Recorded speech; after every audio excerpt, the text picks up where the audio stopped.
There are things that go bump in the night, and we are the ones who bump back. Beginning in 1944, just off the coast of Scotland, a 28-year-old paranormal advisor to the president has been sent in with military personnel to prevent a summoning. Rasputin is an agent of chaos and is resorting to summoning his cosmic gods in hopes of swaying the tide of war for Germany. Assisted in his operation by the Führer's top assassin Cronin, he attaches himself to a glove allowing him to create a portal to the coldest regions of space, revealing the 7 gods of chaos slumbering in their crystal prison. Young Broom requests that Sergeant Whitman passes out rosary beads to his men, but he just thinks the professor paranoid and offers him some protection of his own.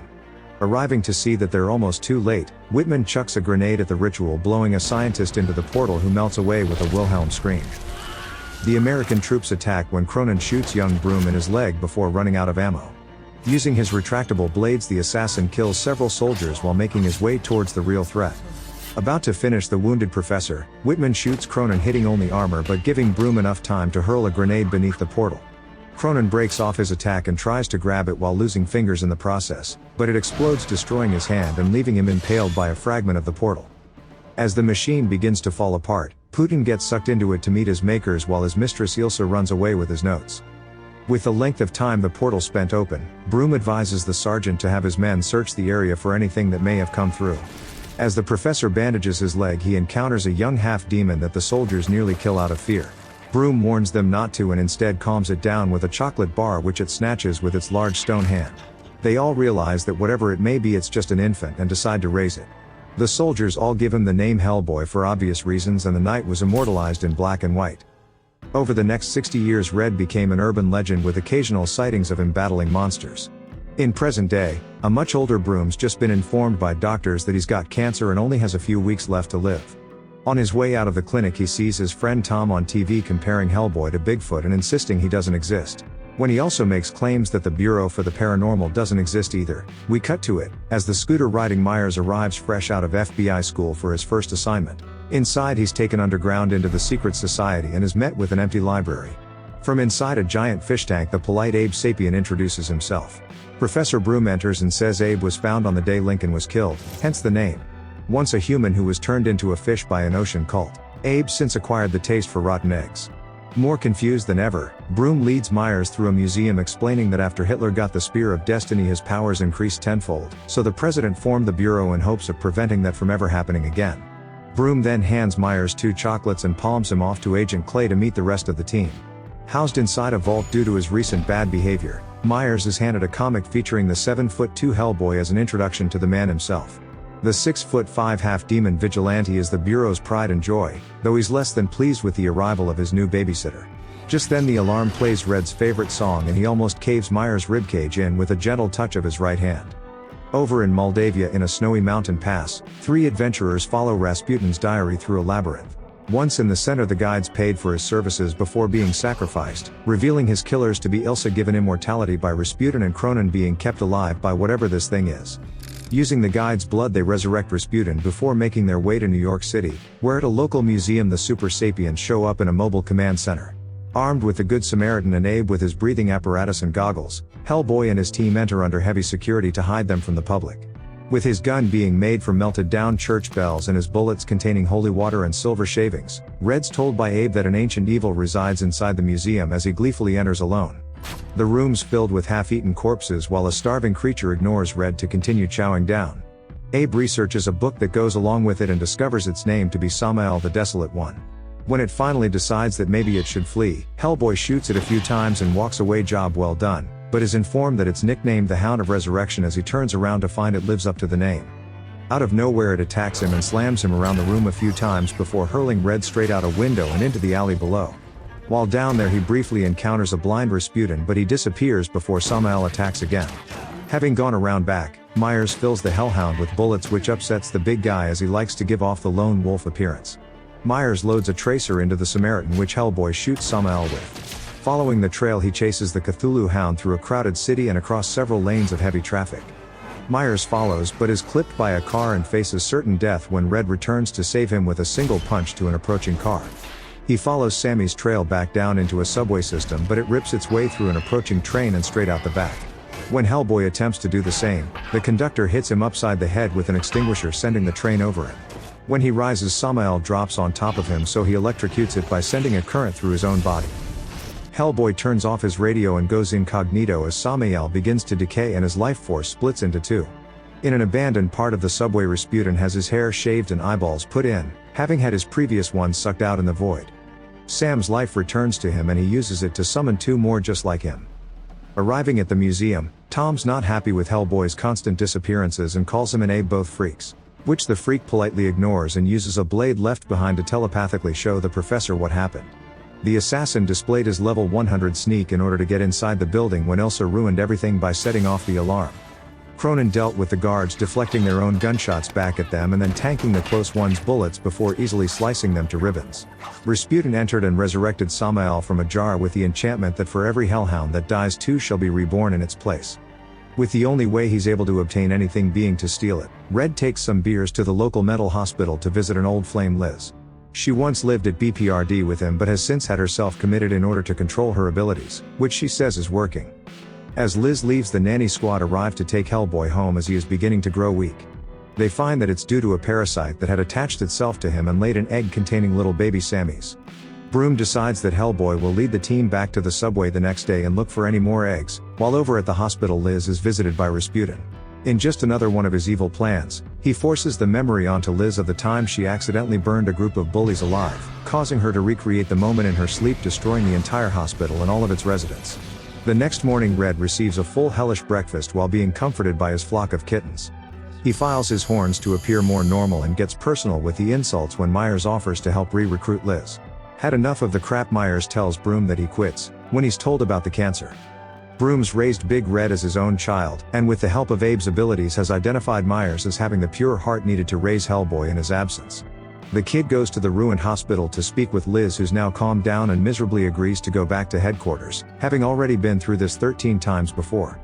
During this time, Hellboy goes with Abe and some agents to the sewers to look around for Sam's eggs.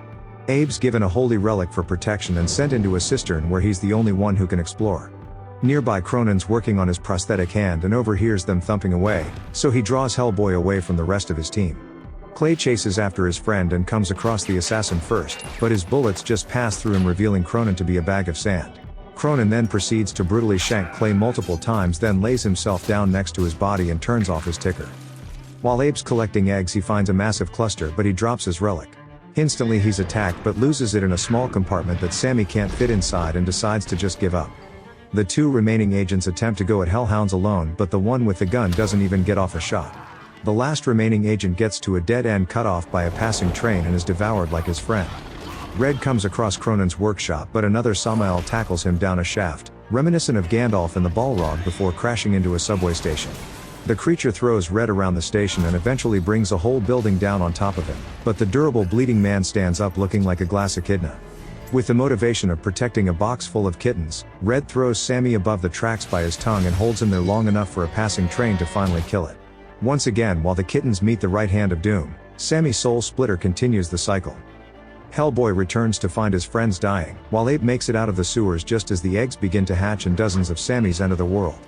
Abe's put in a Bacta tank where Tom reveals that Clay most likely will not survive the night. At this time, Liz has returned and is greeting Broom when an angry Hellboy smashes into the foyer, scaring Tom away for calling him a freak. Red's finally happy with something Myers has achieved, but while he writes hundreds of love letters for Liz in an attempt to find the right words, she enters and reveals that she's going on a date with Myers, leaving Hellboy heartbroken and angry at the one delivering his nachos.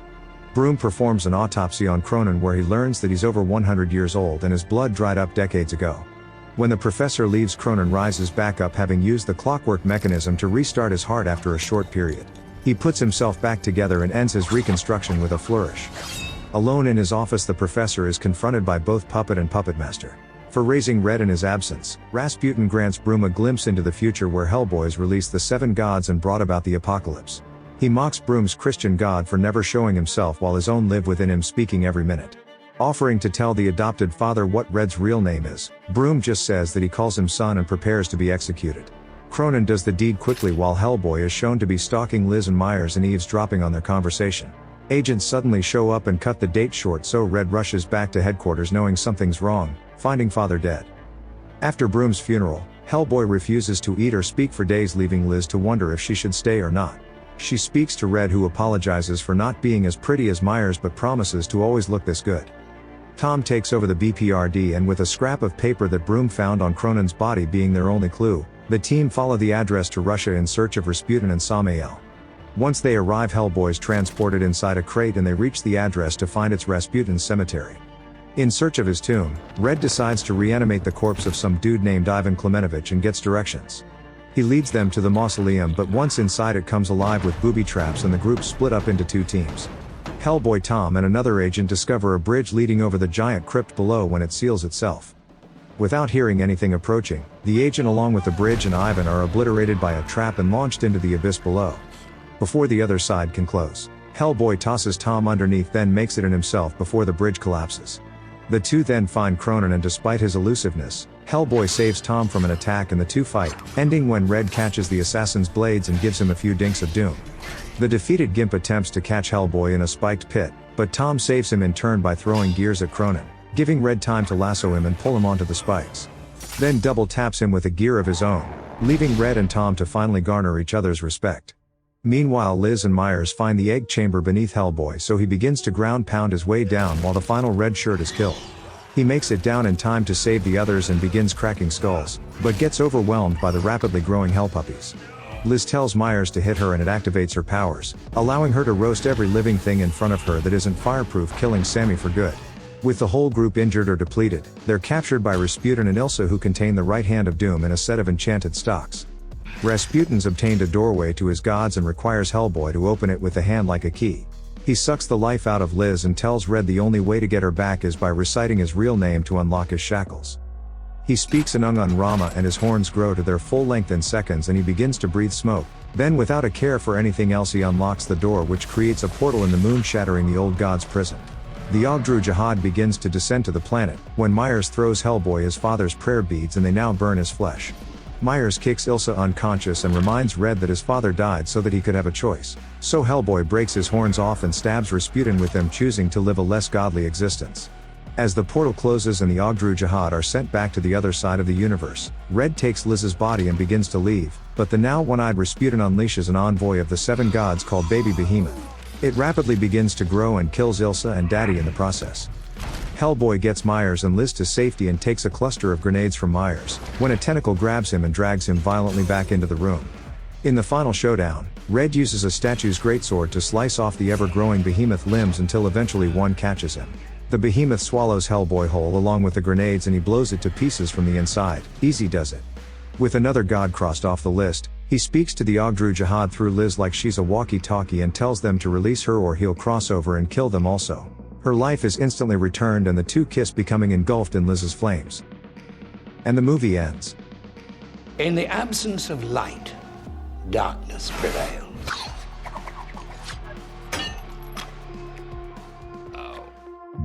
So you made it. I appreciate your time. I couldn't have done it without you. Tell your mother I said thanks.